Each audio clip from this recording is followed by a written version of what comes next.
Distorsi perasaan, efek terburuk dari media sosial. Di awal ini, mari kita membicarakan perihal media sosial sebagai rumah yang berbahaya. Keganasan alam liar seolah-olah berpindah dari dunia nyata masuk ke dunia maya. Dunia maya bahkan telah memakan korban, aksi penipuan, dan segala potensi kejahatan di dalamnya, hingga mampu merenggut nyawa seseorang. Sayangnya pada saat pemakaman si korban, ia tetap saja harus dibawa ke dunia nyata untuk dimakamkan. Dalam rentan sekitar 2 dekade terakhir, perkembangan media sosial begitu tajam. Warganya pun atau kita sebut netizen, semakin banyak dari hari ke hari.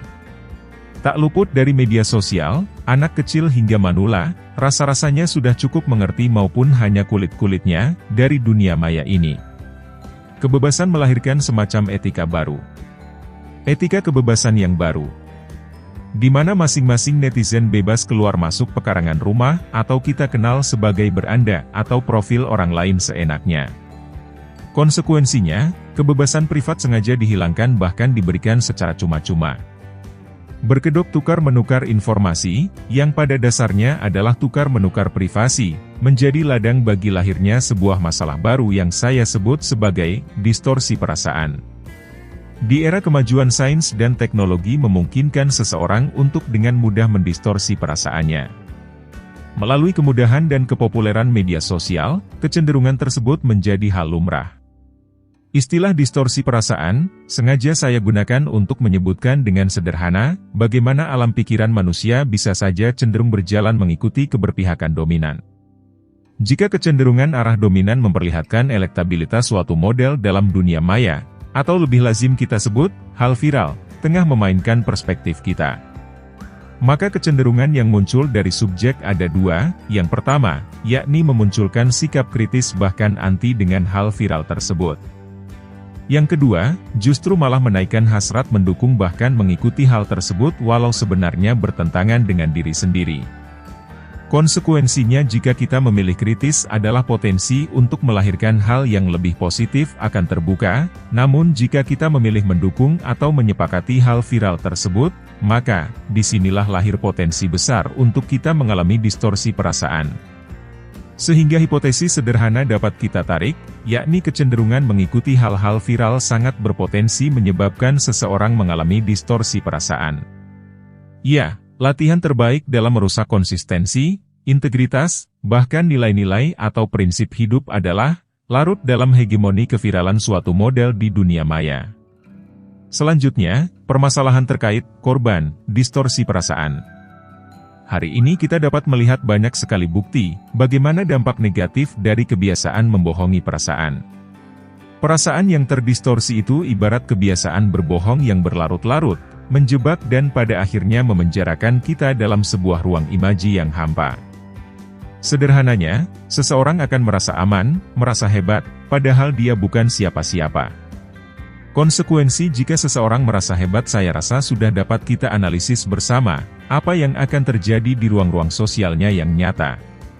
Selain itu, bukti dampak negatif distorsi perasaan adalah, hari ini, seseorang yang ingin mengupload foto di media sosial, mesti melakukan filter sana-sini terhadap gambar wajah atau tubuhnya keseluruhan atau postingannya secara umum.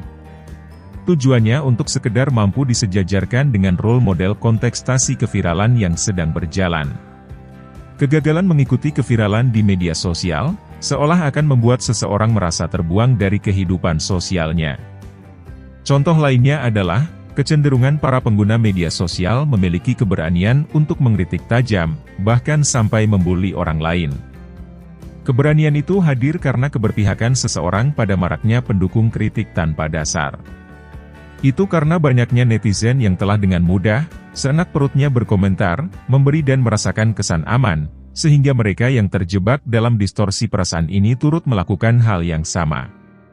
Sehingga muncullah rentetan bulian yang tak berkesudahan di media sosial. Nah sekarang bagaimana melawan distorsi perasaan dengan kejujuran berpikir kritis? Pada bagian akhir ini, saya mencoba mengulas hal atau gagasan, untuk melemahkan potensi terjadinya distorsi perasaan dengan menekankan penggunaan akal. Dalam hal ini disebut kejujuran berpikir kritis. Berpikir kritis menurut banyak ahli merupakan kemampuan menganalisa fakta yang tersedia, kemudian membuat beberapa perbandingan gagasan yang mengerucut untuk kemudian dipertahankan sebagai sebuah kesimpulan. Berpikir kritis merangsang kemampuan seseorang untuk menganalisa, sekaligus memberi penilaian sebuah informasi atau gagasan dari suatu sumber. Secara sederhana, berpikir kritis merupakan cara untuk mengeksplor daya pikir hingga tahap evaluasi. Kecenderungan terjadinya distorsi perasaan yang sudah dijelaskan di atas, bisa jadi dipengaruhi oleh banyak hal, di antaranya adalah ketidakmampuan seseorang untuk menggunakan pikiran secara kritis dalam melihat problem. Dalam hal ini fenomena viral di media sosial. Dorongan untuk selalu ingin eksis, sebenarnya merupakan efek dari kehausan atas kreativitas yang dangkal. Salah satu pemecahan masalahnya adalah dengan mengasah kemampuan berpikir kritis. Menemukan bakat menuju passion yang sebenarnya. Ketika seseorang mampu menemukan bakatnya, maka kecenderungan untuk mengikuti hal-hal viral tersebut tentu akan berkurang. Berpikir kritis memang berbeda dengan berpikir lateral, namun dalam tahap awal, berpikir kritis berpotensi untuk memerdekakan akal. Menikmati kesenangan dengan kesadaran yang merupakan buah dari kemerdekaan berpikir, tentu jauh lebih baik dari sekedar larut dalam tren di media sosial. Kata kuncinya adalah akal merdeka. Kemampuan menghasilkan hal baik, tanpa dipengaruhi oleh hal-hal yang belum tentu baik. Menikmati hasrat yang diproduksi oleh cara berpikir kritis, mungkin memiliki efek lain. Misal, menampakkan kelainan lain karena berbeda dengan sesuatu yang sedang viral misalnya. Namun, setidaknya hal seperti ini akan melepaskan seseorang dari belenggu distorsi perasaan. Kemampuan untuk menjadi apa adanya dan lebih jujur dalam berpikir tanpa rasa gengsi adalah syarat merasakan kebahagiaan sejati. Setidaknya itu yang sampai saat ini saya pikirkan dan rasakan. Dengan menghindari distorsi perasaan, memungkinkan seseorang untuk tumbuh dalam kepekaan sosial yang lebih jujur. Mengambil tindakan yang tepat ketika menghadapi persoalan. Dan yang terpenting adalah, rasa nyaman yang hadir dalam kehidupan sehari-hari. Tentu yang dimaksud adalah kenyamanan di dunia nyata ya, bukan di dunia maya.